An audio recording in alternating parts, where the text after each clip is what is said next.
Hello students, कैसे हो आप सब लोग? एकदम बढ़िया। चलिए, आज हम लोग पढ़ने वाले हैं कंजम्पशन गुड्स के बारे में और कैपिटल गुड्स के बारे में। इसके पहले लेक्चर में मैंने आप लोगों को समझाया था कि भाई फाइनल गुड्स क्या होते हैं और इंटरमीडिएट गुड्स क्या होते हैं। ये जो लेक्चर है हमारा दूसरा लेक्चर है। अगर आप लोगों ने फाइनल गुड्स और इंटरमीडिएट गुड्स नहीं पढ़ा है तो पहले चैनल पे जाके वो वीडियो को देखिए। प्लेलिस्ट की जो लिंक है वो मैं मेरे डिस्क्रिप्शन में डाल दूंगा, आप वहां से भी जाके वीडियो देख सकते हैं। तो चलिए शुरू करते हैं आज का लेक्चर। Let's begin.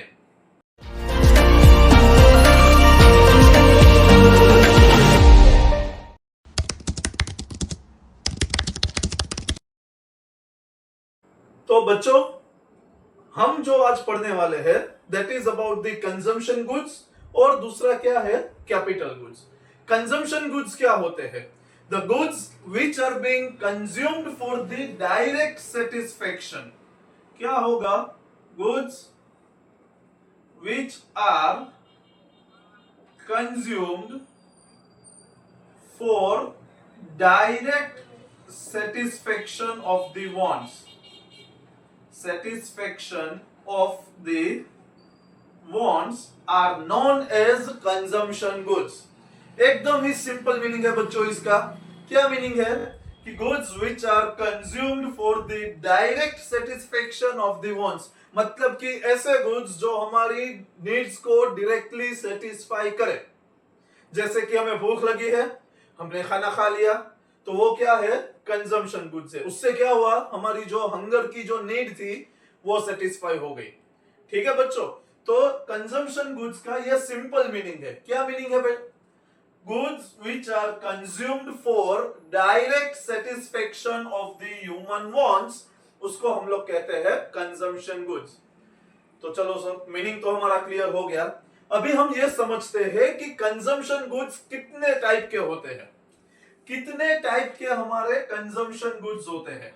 ठीक है, तो हम बात करेंगे अभी किसकी, कि भाई क्लासिफिकेशन। कंजम्पशन गुड्स को कौन कौन से तरीके में हम लोग क्लासिफाई कर सकते हैं सर? कंजम्पशन गुड्स को हम लोग 4 वे में क्लासिफाई कर सकते हैं। कितने वे में क्लासिफाई कर सकते हैं? कंजम्पशन गुड्स को हम लोग 4 वे में क्लासिफाई कर सकते हैं। सबसे पहला जो है that is the durable consumer goods. सबसे पहला कौन सा है? Durable consumer goods. तो ये सबसे पहला हो गया ड्यूरेबल गुड्स। दूसरा क्लासिफिकेशन क्या होगा सर? दूसरा क्लासिफिकेशन होगा सेमी ड्यूरेबल गुड्स। दूसरा क्लासिफिकेशन क्या होगा? Semi durable goods. तीसरा क्लासिफिकेशन क्या होगा? Non durable goods. तीसरा क्लासिफिकेशन क्या होगा? Non durable goods. और जो चौथा क्लासिफिकेशन है दैट इज द सर्विसेज। तो बच्चों, ये 4 वे में हम लोग कंजम्पशन गुड्स को क्लासिफाई कर सकते हैं। कितने वे में कंजम्पशन गुड्स को क्लासिफाई कर सकते हैं हम लोग? 4 वे में। कौन कौन से 4 वे है बच्चों? जल्दी से एक बार देख लो। Durable goods, semi durable goods, non durable goods and consumption services. ये 4 वे में हम लोग कंजम्पशन गुड्स को क्लासिफाई कर सकते हैं। सबसे पहले समझते हैं कि ड्यूरेबल गुड्स क्या होते हैं। देखो बच्चों, ड्यूरेबल वर्ड का मतलब क्या होता है?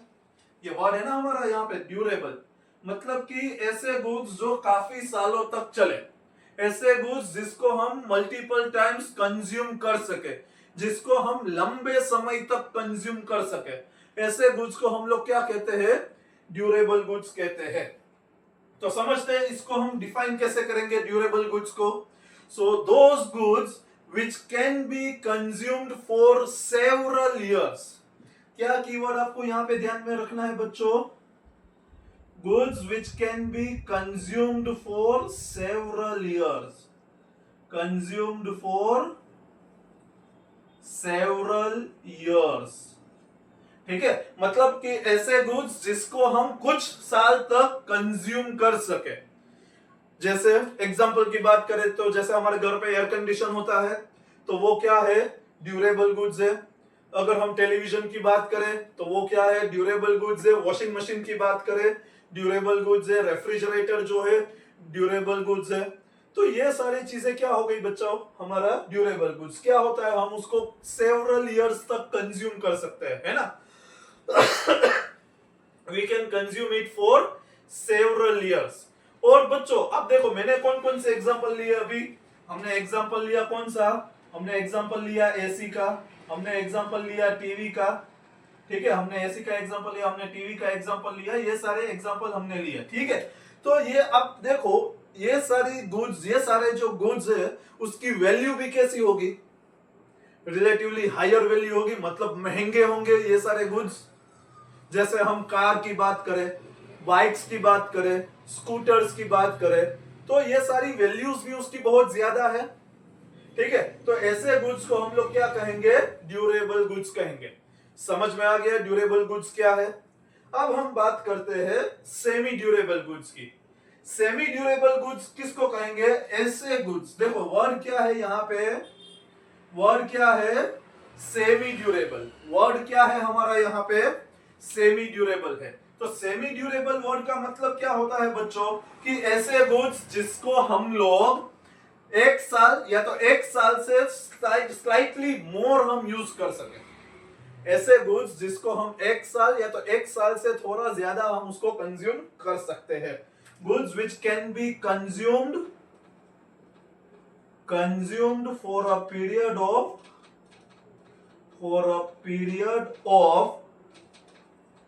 1 year or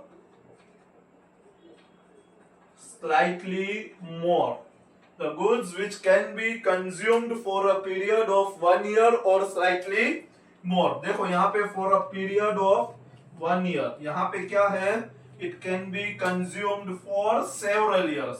यहाँ पे क्या लिखा है, सेवरल इयर्स तक हम इसको कंज्यूम कर सकते हैं। जबकि इसको हम क्या करेंगे, it can be consumed for a period of 1 year और स्लाइटली मोर, ठीक है।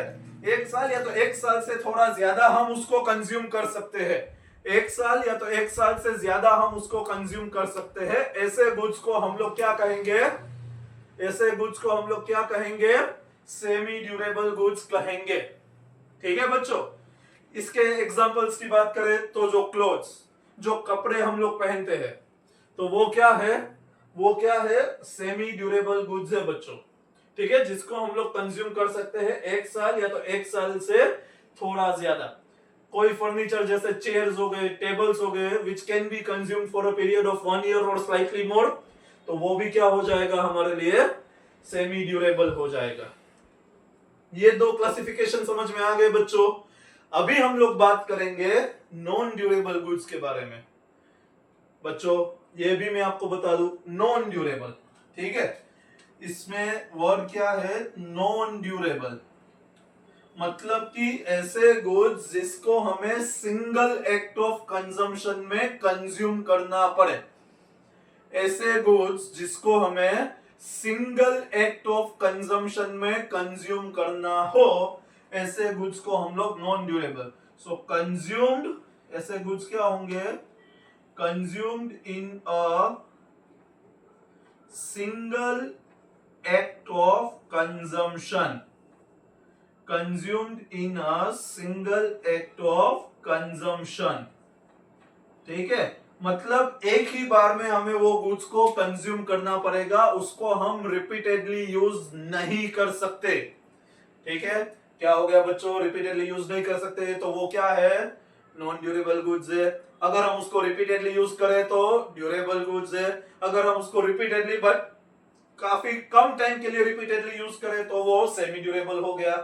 इतनी सिंपल सी बात है, बहुत ही सिंपल है। अगर हम रिपीटेडली यूज करें तो ड्यूरेबल गुड्स, अगर हम सिंगल एक्ट में कंज्यूम करना पड़े तो नॉन ड्यूरेबल गुड्स, बस इतना ही है बच्चों। तो सिंगल एक्ट ऑफ कंजम्पशन क्या लिखा है मैंने यहाँ पे, the goods which can be consumed in a single act of consumption, तो वो नॉन ड्यूरेबल गुड्स है।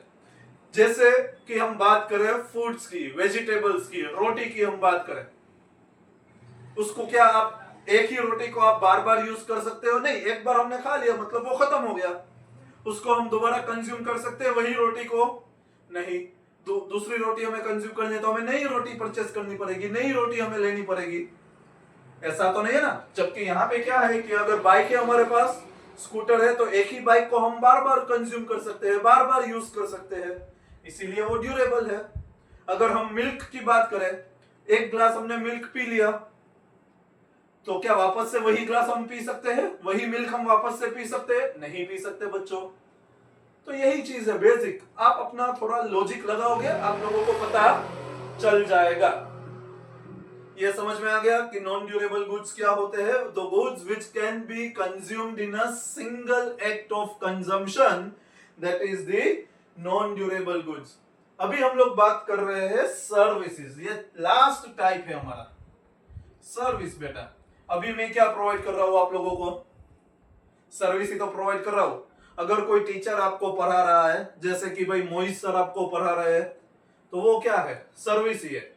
यहां पे क्या कोई मटेरियल चीज है मेरे पास? कोई ऐसी चीज है फिजिकल फॉर्म में है मेरे पास जो मैं बेच रहा हूं यहां पे? बिल्कुल भी नहीं। क्या है मेरे पास? नॉन मटेरियल चीज है, सर्विस है। तो सर्विसेज क्या होते हैं बच्चों? सर्विसेज हम लोग किसको कहेंगे? नॉन मटेरियल थिंग्स को। सर्विसेज किसको कहते हैं हम लोग? नॉन मटेरियल थिंग्स को। सर्विसेज किसको कहते हैं? नॉन मटेरियल थिंग्स को हम लोग सर्विसेज कहते हैं, जिसमें कोई भी फिजिकल प्रोडक्ट होती नहीं है। नॉन मटेरियल थिंग्स में फिजिकल प्रोडक्ट नहीं होती है बच्चों, ठीक है। और ये सर्विसेज आप लोग क्यों लेते हैं? हम लोग सर्विसेज क्यों लेते हैं, क्यों परचेस करते हैं सर्विसेज को? क्योंकि ये भी हमारी नीड्स को सेटिस्फाई करती है। Non material things consumed to satisfy wants. जैसे डॉक्टर पेशेंट को ट्रीट करे सॉरी, जैसे डॉक्टर पेशेंट को ट्रीट करे, तो वो भी क्या है? सर्विस है। डॉक्टर भी क्या कर रहे हैं? सर्विस ही प्रोवाइड कर रहे हैं। वो अपने नॉलेज का यूज करके वो सर्विस प्रोवाइड कर रहे हैं, और हमें वो इलाज जो भी हमारा है उसको, हमारी जो डिजीज है उसको वो क्योर कर रहे हैं, ठीक है। तो नॉन मटेरियल थिंग्स जो है, जो हमारे नीड्स को सेटिस्फाई करे, उसको हम लोग सर्विसेज कहते हैं। चलो इतना क्लियर हो गया। ये चार क्लासिफिकेशन बच्चों, ये चारों चीजें देखो, चाहे आप ड्यूरेबल गुड्स की बात करो, चाहे आप सेमी ड्यूरेबल गुड्स की बात करो, चाहे आप नॉन ड्यूरेबल गुड्स की बात करो, चाहे आप सर्विसेज की बात करो। सेमी ड्यूरेबल में बच्चों मैंने कौन सा एग्जांपल दिया आप लोगों को? जी हाँ, मैंने एग्जांपल दिया था यहाँ पे क्लोथ्स का। मैंने एग्जांपल कौन सा दिया था आप लोगों को? यहाँ पे क्लोथ का एग्जांपल दिया था। नॉन ड्यूरेबल में मैंने कौन सा एग्जांपल दिया था? मैंने एग्जांपल दिया था यहाँ पे fruits, vegetables, milk etcetera. Services में मैंने कौन सा एग्जांपल दिया बच्चों आप लोगों को? सर्विसेज पे मैंने एग्जांपल दिया था service of a teacher, service of a teacher, lawyer etcetera, ठीक है। तो ये चीज हो गई बच्चा कंजम्पशन गुड्स। कंजम्पशन गुड्स में आप लोगों को कोई डाउट है बच्चों? इतना सिंपल मैंने आप लोगों के लिए कर दिया है बच्चों। अगर आप पूरा लेक्चर देखोगे तो आप लोगों को वापस से पढ़ने की जरूरत नहीं पड़ेगी, ये मेरी गारंटी है बच्चों। आप लोगों को वापस से पढ़ने की जरूरत बिल्कुल भी नहीं पड़ेगी, ये मेरी गारंटी है बच्चों। बस आप अच्छे से लेक्चर को अटेंड करो मेरे, और मैं आपको गारंटी देता हूं कि आप एग्जाम में अच्छे से अच्छे नंबर ला पाओगे इकोनॉमिक्स में, ठीक है। एक और चीज मैं आप लोगों को बता दूं बच्चों कि जब भी हम इकोनॉमिक्स पढ़े तो एक चीज ये ध्यान में रखनी है कि इकोनॉमिक्स जो है वो थियरी सब्जेक्ट नहीं है। इकोनॉमिक्स जो है वो लॉजिकल थियरी है बेटा। इकोनॉमिक्स कैसा सब्जेक्ट है? लॉजिकल थियरी, जहां पे आपको अपने लॉजिक का इस्तेमाल करना पड़ेगा बच्चों, ठीक है। तो बिल्कुल भी रटने की जरूरत नहीं है। आप समझोगे, मेरे साथ आप समझोगे, तो मैं आप लोगों को डेफिनेटली अच्छे मार्क्स दिलवा सकता हूं बच्चों। ये मैं रिस्पॉन्सिबिलिटी ले रहा हूं आप लोगों की, ठीक है बच्चों। अभी हम लोग बात करेंगे कैपिटल गुड्स के बारे में। Capital goods are the fixed assets of the producers which are used by the producers for the production. Fixed assets of the producers used for production of goods and services for several years. ठीक है, तो ये हो गया हमारा capital goods. क्या है? Fixed assets of the producers used for the production of the goods and services for several years, and this goods are of high value. ये गुड्स की बच्चों वैल्यू कैसी होगी? ये गुड्स की वैल्यू कैसी होगी? हाई वैल्यू होगी ये गुड्स की. ठीक है, ये गुड्स की वैल्यू कैसी होगी? हाई वैल्यू होगी. मतलब कि इसकी जो कॉस्ट है, इसके जो पैसे है, कॉस्ट जो है वो कैसी होगी? बहुत ही ज्यादा होगी. जैसे कि हम बात करें प्लांट एंड मशीनरीज की, तो ये क्या हो जाएगा? कैपिटल गुड्स हो जाएगा. तो ये क्या हो जाएगा? कैपिटल गुड्स हो जाएगा. ठीक है, हाई वैल्यू होती है, which can be used for the production for several years. देखो, एक ये चीज आपको ध्यान में रखनी है, एक ये चीज और ये चीज, ये तीन चीजें आपको ध्यान में रखनी है. एक तो क्या, कैपिटल गुड्स में क्या होते हैं? फिक्स्ड असेट्स होते हैं प्रोड्यूसर्स के. जी बिल्कुल, फिक्स्ड असेट्स होते हैं. दूसरा क्या है कि वो सेवरल इयर्स तक यूज करे जाते हैं प्रोडक्शन के लिए, फर्दर प्रोडक्शन प्रोसेस में उसको यूज किया जाता है सेवरल इयर्स तक. और तीसरा, उसकी वैल्यू कैसी होती है बच्चों? हाई वैल्यू होती है. ठीक है, तो ये हो गया हमारा कैपिटल गुड्स. तो सर, मशीनरीज में जो नट्स एंड बोल्ट्स यूज किए जाते हैं, जो स्क्रूज यूज किए जाते हैं, क्या वो भी कैपिटल गुड्स होगा बच्चों? जी नहीं, वो कैपिटल गुड्स नहीं होगा. नो डाउट वो सेवरल इयर्स तक यूज करे जाते हैं, बट उसकी वैल्यू उतनी हाई नहीं होती है, इसीलिए वो कैपिटल गुड्स में नहीं आएंगे. इतना समझ में आ गया बच्चों? ये बहुत ही इजी लैंग्वेज में मैंने यहाँ पे लिख के दिया है आप लोगों को. जल्दी से स्क्रीनशॉट ले लीजिए इसका, और फिर हम आगे बढ़ते हैं हमारे टॉपिक की ओर. ओके बच्चों, चलिए, आई होप कि आप लोगों ने स्क्रीनशॉट ले लिया होगा. अभी हम लोग आगे बढ़ते हैं. सर, इन दोनों का डिफरेंस क्या होगा? कंजम्पशन गुड्स और कैपिटल गुड्स को अगर हमें डिफरेंशिएट करना हो तो वो कैसे होगा? चलिए बिल्कुल देख लेते हैं कि इन दोनों का डिफरेंस क्या होगा बच्चों.